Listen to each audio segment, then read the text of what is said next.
अस्सलामुअलैकुम जी, good morning आप सबको। सुबह सुबह का टाइम है और किचन का मज़ा ही कुछ और होता है। चूल्हे पर दूध उबल रहा है, उसकी खुशबू पूरे घर में फैल रही है। साथ ही मैं अपनी गर्मा गर्म सी चाय बना रही हूँ। सुबह के टाइम अगर चाय ना हो तो लगता ही नहीं कि दिन का स्टार्ट हुआ है।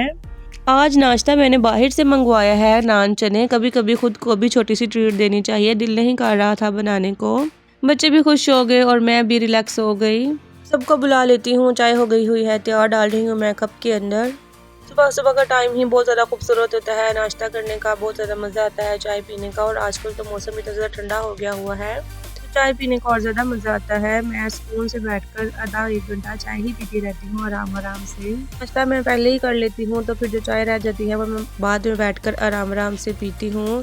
काफ़ी टाइम लगाकर यहाँ तो मैं ड्रामा वगैरह लगा लेती हूँ या फिर दूसरे मोबाइल के ऊपर कुछ ना कुछ देख लेती हूँ या सोच लेती हूँ कि आज मैंने क्या बनाना है या आज की कौन सी वीडियो बनाऊं। बस इसी बारे में ही मैं फिर सोचती रहती हूँ चाय पीते पीते। जी तो गाइस आ गई हूँ मैं रूम में चाय लेकर। चने हैं, नान है, चावल है, साथ चाय है, अचार है। बहुत ज़्यादा मज़ा आया था नाश्ता करने का। हमारे बैठकर चावल और चने खा रहा है और बहुत ही मज़ेदार नान चने थे। जी तो गाइस नाश्ता नुश्ता करने के बाद अब आ जाते हैं घर के काम, जो कि डेली ही आ जाते हैं। घर के सारे काम करने होते हैं। नाश्ता करने के बाद कभी तो फिर सो जाते हैं तो कभी होता है कि चलो जी आज हम काम स्टार्ट कर लेते हैं। बर्तन धोना, किचन साफ़ करना, कपड़े धोना। और जिस दिन कपड़े धोने हों उस दिन तो सारा दिन ही कपड़ों के अंदर और घर के कामों के अंदर ही गुजर जाता है। मैंने अपने और बच्चों के और हस्बैंड के कपड़े सारे अलग अलग कर लिए हैं, सीधे कर लिए हैं। और जो कपड़े होते हैं हल्के रंग के वो अलग कर लेती हूँ, ब्लैक कपड़े अलग और बाकी सब कपड़े भी अलग अलग से कर लेती हूँ। कपड़े इतने ज़्यादा जमा हो गए हुए थे, मैंने एक हफ़्ता हो गया था नहीं धोए, तो मैंने सोचा चले आज कपड़े ही धो लेती हूँ। और मैंने आज फिर सुबह ही नाश्ता करते ही सोच लिया कि क्यों ना आज मशीन का बटन दबा ही दूँ और धो लेती हूँ आधी सारे कपड़े, ताकि आधी टेंशन तो कपड़े धोने से ही ख़त्म हो जाती है।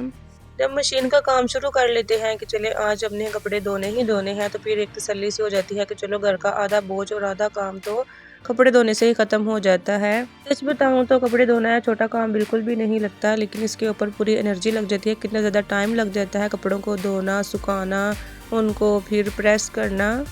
हर रोज़ ही काम होते हैं करने वाले, लेकिन फिर भी हम औरतें जो हैं मुस्कुराकर ही काम करती हैं घर के। तो गाइस मशीन में मैंने पानी डाल दिया था, आधी मशीन भर ली है। अगर मैं पानी ज़्यादा और भरती तो ये मेरा पानी नीचे गिर जाता है। मैंने आपको एक वीडियो में दिखाया था कि मशीन कितना ज़्यादा पानी नीचे गिराती है। गाइस मशीन के अंदर डाल दिया है मैंने सरफ भी, और जो वाइट कपड़े हैं या हल्के रंग वाले जो कपड़े होते हैं वो सबसे पहले डालूंगी। तो इनको कभी एक चक्कर, कभी 1.5 चक्कर, कभी 2 चक्कर लगाती हूँ ताकि ये कपड़े अच्छे से साफ़ हो जाएं। अगर कोई कपड़ा फिर रह भी जाता है, नहीं साफ़ होता, तो फिर मैं ब्रश के साथ इसको अच्छे से साफ़ कर लेती हूँ। ज़्यादा कपड़े नूर फातिमा गंदे करती है, इनके पापा करते हैं और मोहम्मद कपड़े गंदे करता है। तो गाइस मैं अभी आ गई हूँ रूम में, तो नूर फातिमा अपना होमवर्क कर रही थी और सास मुझे दिखा रही है कि मैं कैसे करने लगी हूँ। मेरे से बातें कर रही थी अपने स्कूल की और बता रही है कि मुझे ये वाले होमवर्क मिले हैं, तो इसका मैं साथ साथ काम चेक कर रही हूँ। तो गाइस ये देखें, ये मैं खुश्क ब्लीच लेकर आई थी। वैसे तो ब्लीच जो है वो लिक्विड भी मिलती है, लेकिन मुझे नहीं पता था कि खुश्क ब्लीच भी मिलती है बाज़ार से। तो गाइस कपड़ों को मैंने निकाल कर डाल दिया है और उसके अंदर ब्लीच भी डाल दी है, और देखते हैं इसका क्या रिज़ल्ट आता है। मैं आप लोगों को भी बताऊंगी कैसी थी। तो गाइस बच्चे चले गए हैं ट्यूशन भी, और साथ साथ मैं कपड़े भी धो रही हूँ। और मैंने सोचा चले मैं साथ ही दाल चावल भी बना लेती हूँ। दाल को मैंने धो लिया है, लहसुन को भी मैंने अंदर ही छील कर डाल दिया था और प्रेशर निकाल लिया। उसके अंदर दाल डाल दी है और पानी जितना चाहिए था उतना डाल दिया, और अदरक, लहसुन, हरी मिर्चों को चॉप करके इसको भी डाल देती हूँ। साथ ही मेरे कपड़े भी धुल रहे हैं। मैंने सोचा चले साथ साथ दाल भी हमारी पक जाएगी और साथ चावल भी बना लेती हूँ। तड़के वाले साथ चावल बना रही हूँ। उबले चावल बच्चे इतना खुश होकर नहीं खाते, ना ही हस्बैंड खुश होकर खाते हैं। फिर मैं ना तड़के वाले ही चावल बनाती हूँ। अक्सर ज़्यादातर मेरे घर में तड़के वाले चावल ही बनते हैं। तो गाइस सारा मसाला डाल दिया है, अब डाल देते हैं साबुत गरम मसाला भी। इसको भी मैं निकाल कर डाल देती हूँ।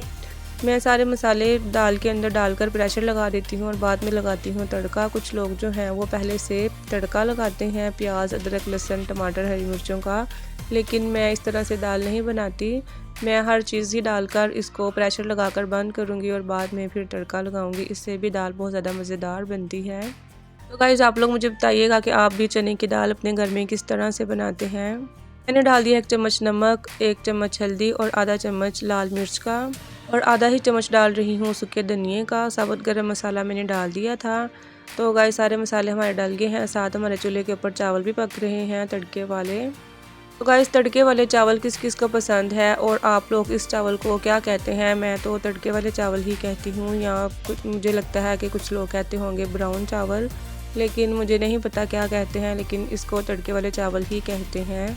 तो गाइस सारा मसाला मैंने डाल दिया था, फिर मुझे याद आया कि मेरे जो मसाले वाले डिब्बा है उसके अंदर चिकन पाउडर भी पड़ा हुआ है, तो मैंने सोचा चलें चिकन पाउडर भी डाल देती हूँ, इसको भी डालकर ख़त्म करते हैं। गाइस सारा कुछ मैंने डाल दिया है, अब प्रेशर बंद होने लगा है और साथ ही हमारे जो चावल हैं वो भी दम लगने को तैयार हैं। एक दो दफ़ा से मैं इसको हिला लेती हूँ ताकि थोड़ा सा पानी और को खुश्क हो जाए और फिर मैं इसको लगाऊंगी दम। देखें गाइस थोड़ा सा पानी था, अब मैं इसको लगा दिया है दम, प्लेट रख दिया। दूसरी प्लेट मुझे मिल नहीं रही थी तो फिर मैंने सोचा यही वाली प्लेट रख देती हूँ और चूल्हे को कर लेते हैं थोड़ा सा हल्का दम वाली आंच।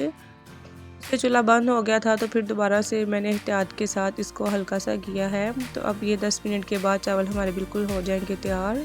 और इधर मैंने जो प्रेशर है वो भी बंद किया है और सीटी चल रही है, चूल्हा फुल तेज़ है। गाइस दाल हमारी पक रही है, चावल हमारे दम लगकर हो गए हुए हैं तैयार। तो इसको मैं खोल कर चेक कर लेती हूँ, इसको हिला हुलू लेती हूँ ताकि ये जुड़ ही ना जाए। तो मोहम्मद बहुत ज़्यादा रो रहा था, ज़िद कर रहा है, नीचे से अभी ऊपर आया है और मुझे कह रहा है कि मुझे चावल डाल दो। तो मैंने इसको चावल डाल कर दिए हैं, अभी बहुत ज़्यादा गर्म है चावल, तो मैंने सोचा चलें इसको ठंडे कर कर खिलाती हूँ। ये तो बहुत मूडी है, इसको जब मर्ज़ी कुछ ना कुछ हो जाता है तो फिर बहुत ज़्यादा ज़िद करता है। मैं इसको खिलाने लगी हूँ चावल, देखते हैं क्या करता है। बाकी चावलों के ऊपर रख देते हैं प्लेट और मैं लेकर जा रही हूँ अंदर रूम में ताकि मोहम्मद बैठकर खा ले। जी तो गाइज़ आप देख सकते हैं मोहम्मद बैठा हुआ है तैयार श्यार हो के, और ये तो मुझे लगता है नाराज़ है, इसको तो गुस्सा आ गया हुआ है। इसने अपने मुंह के ऊपर लिपस्टिक लगा रही थी तो मैंने इसको डांटा कि आपने लिपस्टिक क्यों लगाई है, तो मुंह भी साफ़ नहीं करवा रहा। फिर भी मैंने ज़बरदस्ती के साथ थोड़ा सा इसका मुंह साफ़ किया है, लेकिन अभी भी लिपस्टिक इसके मुंह पर लगी हुई है। तो देखिए चावल खुद ही मांग रहा था, लेकिन अब कह रहा है कि मैंने चावल भी नहीं खाने और बैठ गया है। फिर तो गाइस 10 से 15 मिनट हो गए हुए थे तो मैंने सोचा इसको भी खोल कर देख लेती हूँ दाल की कैसी कंडीशन है। तो गाइस दाल तो मुझे बहुत ज़्यादा पतली लग रही है, क्योंकि हम इतनी पतली दाल नहीं खाते, तो ये इतनी ज़्यादा दाल हमारे घर कोई भी नहीं खाता, तो ये पड़ी रहनी थी। फिर मैंने सोचा कि ना दूसरी छोटी पतीली में डालकर इसका पानी जो है वो खुश्क कर लिया जाए। तो गाइस मैंने फिर चूल्हा तेज़ कर लिया है, दाल को डाल दिया है छोटी पतीली में और इसको मैं अब थोड़ा सा पकाऊंगी ताकि ये अच्छे से पक जाए और गाढ़ी हो जाए। मेरे पास थोड़ी सी दही पड़ी हुई थी तो मैंने सोचा चलें इसका हम बना लेते हैं रायता। ये कुंडी हमारी गंदी थी, थोड़ी सी मिट्टी वगैरह लगी हुई थी, मैंने इसको धोकर उल्टा किया ताकि पानी खुश्क हो जाए, और जो प्रेशर है ये भी अभी धोने वाला पड़ा हुआ है। साथ साथ ही मैं किचन में बर्तन भी धोती रहती हूँ ताकि खलारा ना पड़े। किचन छोटा है तो ज़्यादा बर्तन जमा हो जाएं तो मुझे बहुत ज़्यादा फिर गुस्सा आता है और अच्छा भी नहीं लगता, और कोई अगर काम करना हो तो फिर बड़ी ज़्यादा टेंशन हो जाती है, कोई चीज़ और रखने को जगह ही नहीं होती। इसीलिए बर्तन जो है वो साथ साथ ही धोती हूँ। जिस दिन ना धुले जाएं और टाइम ना मिले तो फिर उस दिन बहुत ज़्यादा मुझे काम करना पड़ता है। जी तो गाइज़ मैंने आशा को नीचे भेजा था कि जाओ हमारा जो डंडा है वो नीचे गया हुआ है मसाला पीसने वाला, तो आशा लेकर आ गई है ऊपर। तो ये इसका स्कार्फ मैं बाज़ार से लाई थी कि जब सपारा पड़ने जाएगी तो ये पहन कर जाएगी। तो गाइज़ आप लोग मुझे बताना कि आशा का स्कार्फ कैसा लग रहा है। जी तो गाइज़ इधर हमारा जो लहसुन है वो ब्राउन हो रहा है, तड़का मैं लगाने लगी हूँ। मैंने सोचा चले साथ साथ दाल को तड़का लगा लेती हूँ। धनिया मैंने काट कर पास रख लिया था कि धनिया की बारी आएगी धनिया को भी डाल देती हूँ। तो इतना ही लहसुन काफ़ी है, ब्राउन मैंने कर लिया है। अब डाल देते हैं दाल में। दाल भी थोड़ी सी गाढ़ी हो गई हुई है, अब जब ये दाल खुश्क होगी तब और ज़्यादा गाढ़ी हो जाती है, इसलिए मैंने सोचा कि इतनी ज़्यादा दाल भी काफ़ी है, क्योंकि अगर ज़्यादा मैंने गाढ़ी कर ली तो फिर ये बट्टा ही बन जाती है चने की दाल। तो गाइस धनिया भी डाल दिया है, तड़का भी लग गया है। तो देखिए आप दाल कितनी ज़्यादा अच्छी लग रही है, ये बहुत ज़्यादा मज़ेदार दाल बनी है। जी तो गाइस अब डाल रही हूँ ऊपर इसके मैं कसूरी मेथी भी। अब बना रही हूँ मैं चटनी। इसके अंदर मैंने लिया है थोड़ा सा धनिया, थोड़ी छोटी सी ली है मिर्च, क्योंकि ज़्यादा मिर्च फिर दही में नहीं खाई जाती, और थोड़ा सा पुदीना लिया है और अच्छे से मैं इसको कूट लिया था। तो साथ ही डाल लेते हैं दही। दही को भी अंदर ही अच्छे से मिक्स करेंगे और ये मज़ेदार सा रायता सा बन जाएगा। इसके अंदर मैं कोई टमाटर प्याज नहीं डाल रही, क्योंकि मेरा दिल नहीं कर रहा डालने को या काटने को भी। जी तो गाइस रायता हमारा हो गया हुआ था तैयार। बच्चे आ गए हैं पारा पढ़ के भी, तो बैठ गए हैं रूम में और खा रहे हैं खाना, दाल और चावल। हमारे मोहम्मद का भी मूड अच्छा हो गया था। मैंने इसको कहा कि स्पून ले लो, कहता है मैंने हाथों के साथ ही खाने हैं चावल। नूर फातिमा भी बैठ गई है अपना खाना लेकर और सब बच्चे बैठकर खाएंगे खाना। सबसे पहले बच्चों को मैं कहती हूँ कि आप लोग खाना खाने की दुआ पढ़ें। खाना खाने की दुआ पढ़ने के बाद बच्चे खाना खाते हैं और साथ साथ देखते हैं कार्टून। कार्टून की तो जान ये बिल्कुल भी नहीं छोड़ते बच्चे छोटे, क्या करें फिर हम लोग भी। उसके बाद डाल दिए हैं मैंने अपने लिए भी चावल और दाल और साथ है रायता। आयशा को रायता बहुत ज़्यादा पसंद है और मुझे भी, और हम सब ने अल्लाह ताला का शुक्र अदा किया।